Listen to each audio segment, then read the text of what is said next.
যাচ্ছে চাঁদপুরে, সেখানে আছেন সহকর্মী শরীফুল ইসলাম। শরীফুল, আজ মধ্যরাত থেকে তো ইলিশ ধরার উপর নিষেধাজ্ঞা, তো জেলেরা কি বলছেন এ ব্যাপারে?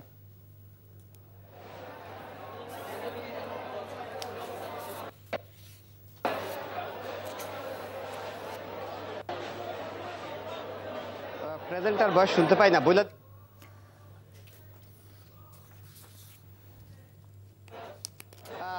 কথা।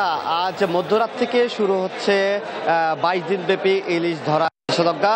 শেষ মুহূর্তে চাঁদপুরের পদ্মা মেঘনা নদীতে কাঙ্ক্ষিত ইলিশ আহরণের জন্য কিন্তু জেলেরা কিন্তু প্রচুর সময় বের করছে। যদিও আমরা সকাল থেকে দেখেছি যে চাঁদপুরের পদ্মা মেঘনা নদী থেকে আহরিত ইলিশ চাঁদপুর বড় স্টেশন মাছঘাটে নিয়ে আসা হচ্ছে। যদিও অন্যান্য বছরের তুলনায় এই বছর ইলিশ কিন্তু একেবারে কম ধরা পড়ছে বলে জানিয়েছেন জেলেরা, যার কারণে ইলিশের সরবরাহ কম থাকায় চাঁদপুর বড় স্টেশন মাছঘাটে ইলিশের দাম আকাশচুম্বী। যেহেতু আজ মধ্যরাত থেকে 22 দিনের যে ইলিশের নিষেধাজ্ঞা শুরু হচ্ছে, তো শেষ মুহূর্তে চাঁদপুরের বড় স্টেশন মাছঘাটে এখন পুরো দমে আসলে বেচা কেনায় ব্যস্ত সময় পার করছেন শ্রমিক ব্যবসায়ীরা। এখন পর্যন্ত বলা চলে যে প্রায় 500 মণ ইলিশ সরবরাহ চাঁদপুর বড় স্টেশন মাছঘাটে হয়েছে। আসলে গত 2 দিন সরবরাহ কিছুটা বাড়লেও দাম কিন্তু এখনো নাগালের বাইরেই রয়ে গেছে। আজকের বাজারে এখনো পর্যন্ত ইলিশ বিক্রি হচ্ছে 2300 থেকে 2400 টাকা। তবে আজকের যে ইলিশের বাজার রয়েছে সেটা আজ মধ্যরাত পর্যন্ত চলবে। তো এই মধ্যরাত পর্যন্ত যারা ক্রেতারা এসেছেন তারা চেষ্টা করছেন তারা যাতে তাদের চাহিদা অনুযায়ী ইলিশ নিতে পারে। তবে দাম বেশি থাকায় অনেকে হচ্ছে ঘুরে ফিরে চলে যাচ্ছেন। আর জেলেরা চেষ্টা করছেন যাতে শেষ মুহূর্তে আরো কিছু ইলিশ যা তারা নদী থেকে যাতে আহরণ করতে পারে, তাহলে তারা হয়তো কিছুটা হলেও পুষে নিতে পারবে। তো শেষ মুহূর্তে জেলা প্রশাসনও আসলে সব রকম প্রস্তুতি শেষ হয়েছে। কাল থেকে পুরো দমে মাছঘাটও বন্ধ, ইলিশ ধরা বন্ধ। তো এই ছিল আমার কাছে সর্বশেষ কথা। চাঁদপুর থেকে জানছিলাম ইলিশ সংগ্রহ ও বাজারের খবর। এখন ভোলা থেকে যুক্ত হচ্ছেন সহকর্মী আফজাল হোসেন। আফজাল, নিষেধাজ্ঞা নিয়ে জেলেদের প্রস্তুতি আপনি কেমন দেখছেন?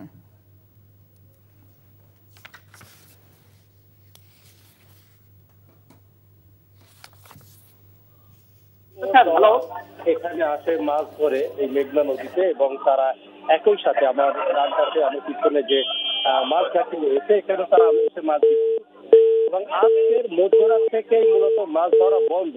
তো সেই ক্ষেত্রে আমি এখানকার জেলেদের সাথে আলাপ করেছি, তাদের বক্তব্য হচ্ছে যে এবার পুরো মৌসুমটা ইলিশ মাছ তেমন একটা পড়েনি। তো ইলিশ না ধরা পড়াতে তাদের মধ্যে একটা হতাশা ছিল যে ধার দেনা করে তারা এতদিন চলতেছিল। এখন শেষ সময় হলো ইলিশ ধরা পড়তেছে জেলেদের জালে। তো সেক্ষেত্রে তারা খুশি হওয়ার আগেই আপনার গিয়ে যে আজকের মধ্যরাত থেকে যে 25 তারিখ পর্যন্ত যে নিষেধাজ্ঞা রয়েছে মাছ ধরার উপরে, সেক্ষেত্রে তাদের মধ্যে একটা হতাশা দেখা দিয়েছে। এবং জেলেরা যেটা জানিয়েছেন এবং এখানকার আড়তদাররা, তাদের বক্তব্য হচ্ছে যে সরকার যখন মাছ ধরা শুরু হয়েছে, মাছ পড়া শুরু হয়েছে, ঠিক তখনই অবরোধ দিয়েছেন। এবং তাদের বক্তব্য হচ্ছে যে সরকার হয়তো যাচাই বাছাই না করে অবরোধটা দিয়েছে। গত বছর 13 তারিখে অবরোধ দিয়েছিল, এবছর 4 তারিখ থেকে। সেক্ষেত্রে তাদের মধ্যে একটা হতাশা রয়েছে। অপরদিকে যারা বিভিন্ন দূর দূরান্তে মাছ ধরছে তাদেরকে আমি দেখেছি যে আমার পাশ দিয়ে যে মেঘনা নদী, সেখান থেকে তারা যার যার গন্তব্য যেখানে মাছ ধরছিল তারা এখন বাড়ি ফিরছে। এবং আমি দেখতে পাচ্ছি তারা সাউন্ড সিস্টেম তুলে নিচ্ছে, তারা জেনারেটর তুলে নিচ্ছে, তারা নৌকা সাজিয়ে তারপরে তারা যাচ্ছে। ভোলা থেকে জানছিলাম ইলিশ ধরা এবং নিষেধাজ্ঞার খবর। এদিকে সাপ্তাহিক বাজার পরিস্থিতির খবর জানাতে রাজধানীর মোহাম্মদপুর টাউন হল মার্কেটে আছেন সহকর্মী মেজবাহ হাসান। সেখান থেকে তিনি আমাদের সাথে সরাসরি যুক্ত হচ্ছেন। মেজবাহ, ভোলা এবং চাঁদপুর থেকে ইলিশের সরবরাহের খবর শুনছিলেন। ঢাকার বাজারে পরিস্থিতি আপনি কেমন দেখছেন? এছাড়া অন্যান্য নিত্যপণ্যের দাম কেমন দেখছেন? ক্রেতা বিক্রেতারা কি বলছেন?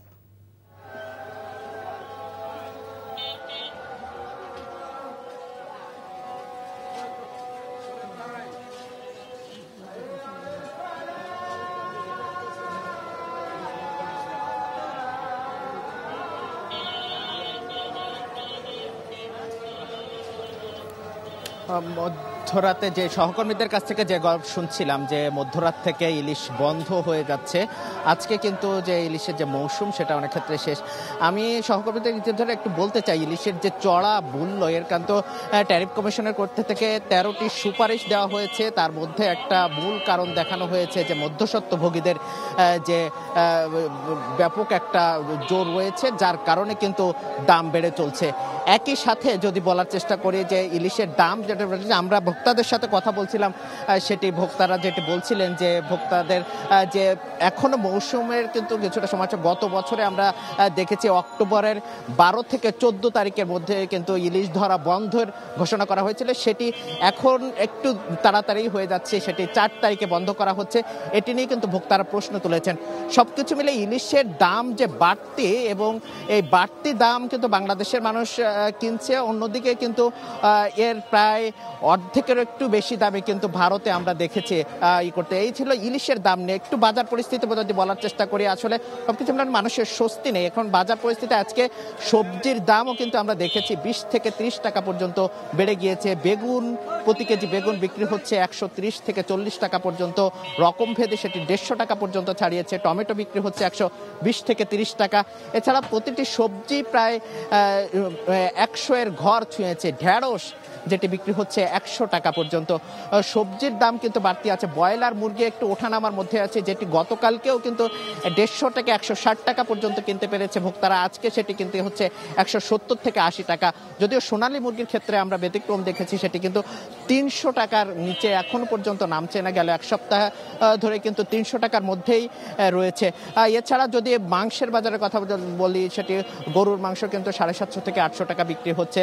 এছাড়া ডিমের দাম আমরা দেখেছি, সাদা যে ডিম সেটি বিক্রি হচ্ছে 120 টাকা, এবং লাল ডিমটা বিক্রি হচ্ছে ডজন 135 টাকা। সবকিছু মিলে সাধারণ মানুষ আসলে স্বস্তিতে নেই। এই ছিল সবশেষ বাজার দর নিয়ে। রাজধানীর বাজার পরিস্থিতির খবর জানছিলাম। বান্ডেল থাকলে প্রতি সেনমানিতে টাকা বাঁচবে। বিকাশ সেনমানি বান্ডেল কিনে জিতুন প্রতি লেনদেনে। ওটা তো ওরা আসলেই জানতে পারবে, তাই না? শোনো, টাকা তো চাইছে, 10,000 টাকার শর্ট আছে, বুঝছো? ধন্যবাদ। কত টাকা শর্ট পড়ছে সেটা বল। 10,000 টাকাই শর্ট আছে। আচ্ছা, সেটা মাথা ছুঁয়ে বলো। মাথা কি হবে? কি হলো? চুপ করে আসছো কেন?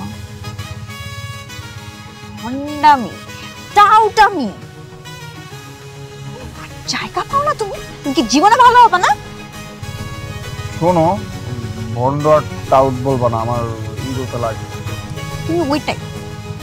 ঠিক আছে, ভণ্ডামি টাউটামি মানুষ করে, কিন্তু গার্লফ্রেন্ডের সাথেও কোনো কথা? দেখো মিমি, আমি আগের থেকে অনেক লক্ষ্য হয়ে গেছি, ভালো হয়ে গেছি। পুরোপুরি হইতে পারি নাই, অর্ধেক ভালো তো 50% ভালো হয়ে গেছে। আগে যদি হইতো আমি তোমার থেকে 20,000 টাকা চাইতাম। এই চুপ।